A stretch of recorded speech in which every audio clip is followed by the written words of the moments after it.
Almanya Limburg'da bulunan Aziz Georg Katedrali'ne hoş geldiniz.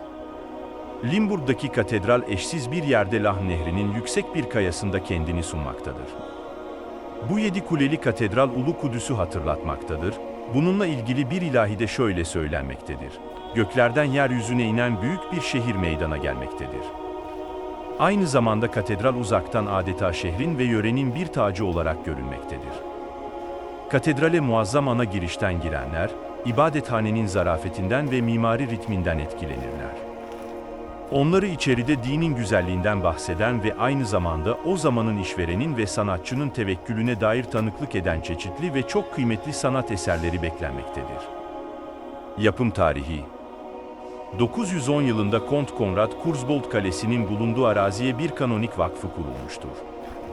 8. yüzyıldan kalan küçük bir Georg Kilisesi bulunmaktaydı.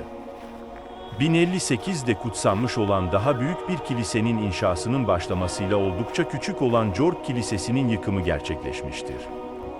Şehrin vatandaşları, özellikle esnaflar refaha kavuştuklarında Kanonik Vakfı ile yaklaşık 1180'de aynı yere yeni bir kilise inşa etmeye başlamışlardır. Bunun ana hatları 1058'deki yapımla genel olarak uyuşmaktadır.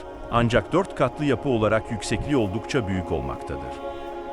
Katedralin tüm açılan kargir yapısında önceki kilisenin inşaat kalıntılarını tespit etmek mümkündür. Yeni inşaat planını gerçekleştirmek için şimdiki kilisenin yapımında önceki yapının sadece gerekli olan yerleri sökülmüştür. Bugünkü kilise 1235 yılında manastır ve cemaat kilisesi olarak kutsanmıştır. Kilise Aziz Georg'un yanı sıra Aziz Nikolaus'u koruyucu patron olarak almıştır. Yapı tarzı: yapı Rhein usulü olan geç romantizmin bir eseridir. Bu Staufen usulü 2. Friedrich hükümdarlık zamanına ait bir yapıdır. Kilisenin yan kemer koridorları, karo paravanı balkonlar ve triforium iç ve dış duvar kabuğunun arasına yerleştirilmiştir. Ana hat bir haç oluşturmaktadır. Ağır direk ve payandalar ve ayrıca yatay kat ayrımı zaman itibariyle tipik olarak geç romantizme ait olan yapı tarzını göstermektedir. Tüm kubbeler döküm kemerlerinin bir araya gelmesiyle oluşmaktadır. Başka Staufen usulü yapılardan da bilindiği gibi, özellikle Güney İtalya'da olan yapılarda, kemerlerin taşıyıcı bir işlevi yoktur.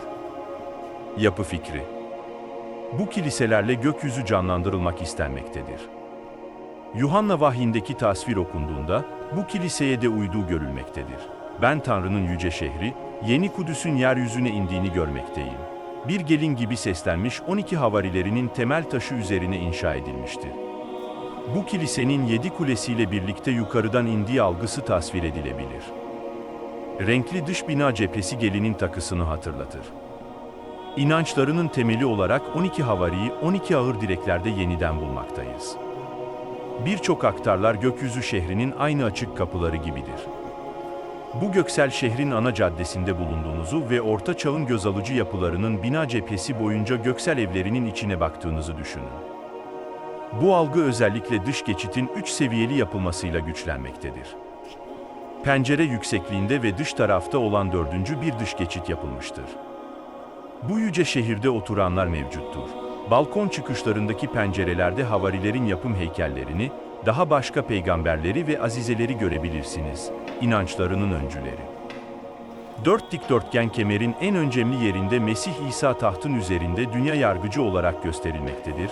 Çevresinde 2 kilise koruyucu patronu Georg ve Nikolaus, bunlar aynı zamanda 2 dikdörtgen direklerin kavis sınırında da görülmektedir. Ayrıca 12. yüzyılın taş heykelleri olarak giriş kapısının üzerinde de bulunmaktadır. Kubbe freskleri Batı esaretinde dünyayı aqua, su ve terra, toprak olmak üzere 2 heykel ve ayrıca bitki dünyasını göstermektedir.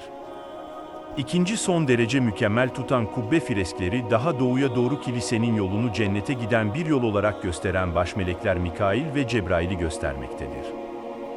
Bunun dışında ayrıca cennet nehirleri Fırat, Dicle, Ceyhan ve Seyhan gösterilmektedir. Zamanla katedral. Kanonik Vakfı yaklaşık 900 senelik mevcudiyetten sonra 1803 yılında sekülerizm nedeniyle kaldırılmıştır. Yaklaşık 1820'de vakıf okulları ve 1870'de Valentin Şapeli üzerindeki toplantı salonu sökülmüştür. 1827 yılında Limburg Episkoposluğu kurulmuştur. Bunun alanı o zamanlar Trier, Mainz ve Köln'e aitti. Böylelikle manastır ve cemaat kilisesi Aziz Georg Kilisesi'nden bir episkopos katedrali oluşmuştur. İlk iki episkopos orta koridora defnedilmiştir, sonrakiler güneyde bulunan çapraz evdeki küçük kubbeli mezarlık şapeline defnedilmiştir. Katedral hiçbir zaman yıkılmamıştır ama içi defalarca üst üste boyanmıştır ve restore edilmiştir. Son iç restore %70'i geçen bir oranla orijinal renk yapısı kazınarak açılmıştır ve tabii ki de 800 sene önceki renkli halinde bırakılmıştır. Dış tarafın Orta Çağ'da renkli olduğu artık 19. yüzyılın sonlarındaki romantizmde düşünülememektedir. Dış duvar sıvası sökülmüştür. Lahn kayasından gri taş kale duvarlarıyla gökyüzüne yükselen kaya kalesinin görülmesi istenmiştir. 1970-1973 yılları arasındaki son restorede katedrale Orta Çağ zamanında ki aslına en yakın olan dış sıva ve renklilik verilmiştir. Katedralin kuzeyinde Küçük Valentin Şapeli'nde bugün Sakrament Şapeli bulunmaktadır. Orası dua ve sükunet için bir yerdir. Mihrabın üzerinde Yunanca kelimeler olarak ışık, hayat ve yaprakları filizlenen havarilerin gezinti bastonları resmedilmiştir. Tapınak ve mumluklar 2005 yılında Profesör Hans Karl Börgev tarafından hazırlanmıştır. Katedralin iç kısmı. Gotik zamanında tüf taşlara vurulan sakrament evi 1496'da inşa edilmiştir. Bir merdiven girişi sağlamaktadır. Batı tarafındaki çark ya da çember pencerenin camları 1882'den kalmadır ve orta kısımda ejderha katilici örgü, etrafında da o zamanki dünyevi ve ruhani otoritelerin armalarını göstermektedir. Johannes Claes'in atölyesinden olan org 1978 yılına aittir ve 60 düdükle birlikte 4306 boruya sahiptir. Pervazda Krefeldli Hubert Spierling'e ve 1993 yılına ait modern pencereler bulunmaktadır. Kuzeyde olan çapraz evde Mainzli Meryem ile birlikte Meryem Şapeli bulunmaktadır.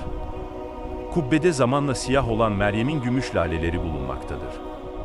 Karşısında 16. yüzyıla ait bir tablo görünmektedir. Tablo İsa'nın 12 hükümdarane büyüklerini soy ayacı ile göstermektedir.